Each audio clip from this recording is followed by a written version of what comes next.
Hello, everyone. Dr. Ahmed, instructor, and my colleagues. This is Titus Rono, and this presentation discusses Kant's categorical imperative and climate pollution. Assignment Activity Unit 6. This topic explores how the ethical theory developed by Immanuel Kant can be used to evaluate environmental issues, specifically the moral responsibilities of companies that contribute to climate pollution.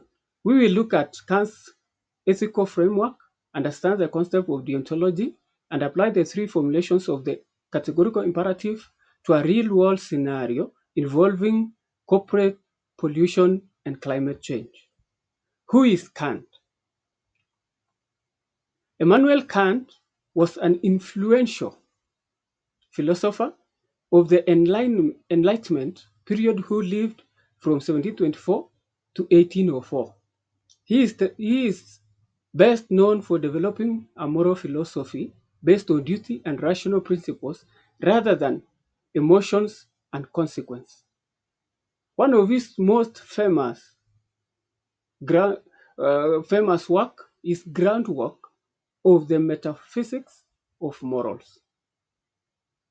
He introduced the idea that moral actions must be guided by universal principles that apply to everyone.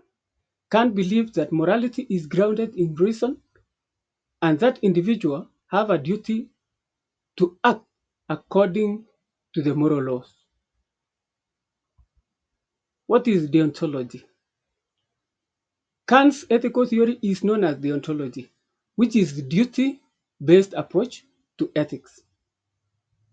Deontology teaches that actions are morally right or wrong based on moral rules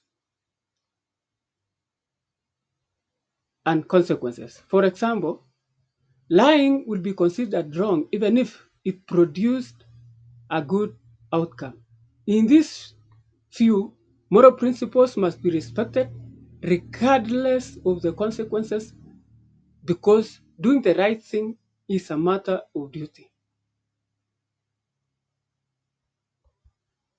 The categorical imperative. Kant proposed a test for determining whether an action is morally acceptable. He called the test the categorical imperative. It has three important formulations or ways expressing the same moral principle. These are universal law, humanity as an end, kingdom of ends. Let's consider a scenario, which is a real world scenario. Imagine a company that knowingly releases excessive greenhouse gases into the atmosphere in order to increase its profits. The company understands that these emissions contribute to climate change but continues to practice. This pollution contributes to rising global temperatures, extreme weather events, and health problems. It also harms vulnerable communities and future generations who will experience the long term consequences of environmental damage. Let's check the first formulation universal law. The first formulation of the categorical imperative states that we will act only according to the rules that we want everyone else to follow. In other words, if an action will cause serious problems when universalized, then it cannot be morally acceptable. So we must ask the question, what will happen if everyone or and every company polluted freely for profit? Explanation. If every corporation ignored environmental responsibility and polluted freely, the consequences will be devastating. The environment will be severely damaged, natural resources will become depleted, and ecosystem will collapse. This will eventually destroy the conditions necessary for stable economy and even future business activities. Since this rule cannot logically work. If everyone follows it, it fails Kant's test of universal moral law. Second formulation, humanity as an end. The second formulation there is that we must treat people as ends in themselves and never merely as a means to an end. This means that every person has dignity and moral worth that must be respected. In the case of climate pollution, corporations that profit over environmental safety may harm communities, workers, vulnerable populations. When companies knowingly cause harm for financial gain, they are effectively using people as tools for profit rather than respecting their dignity. God believes that human dignity is absolute and cannot be compromised for economic gain. Pollution can lead to illness, displacement, and increased poverty, especially in communities that have fewer resources to respond to environmental change. When corporations ignore these effects, they fail to respect the value of human life and well being. Therefore, pollution that harms people violates Kant's principle of treating humanity as an end. That formulation, kingdom of ends. The third formulation of the categorical imperative is called the kingdom of ends. This principle asks us to imagine a society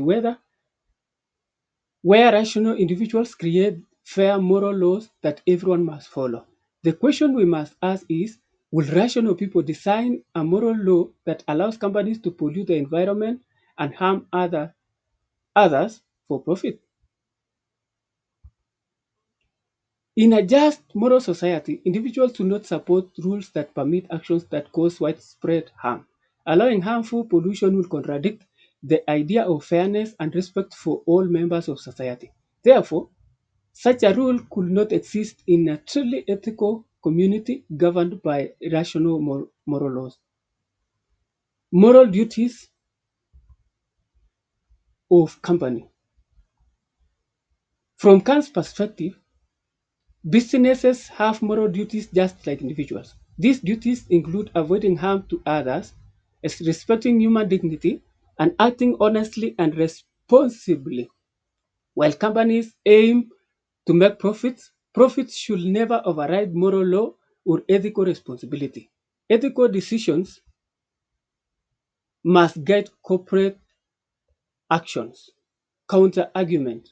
Some people argue that pollution may be justified because industrial activities create jobs and support economic growth. However, Kant would reject this argument because moral duties cannot be ignored simply because the consequences seem beneficial.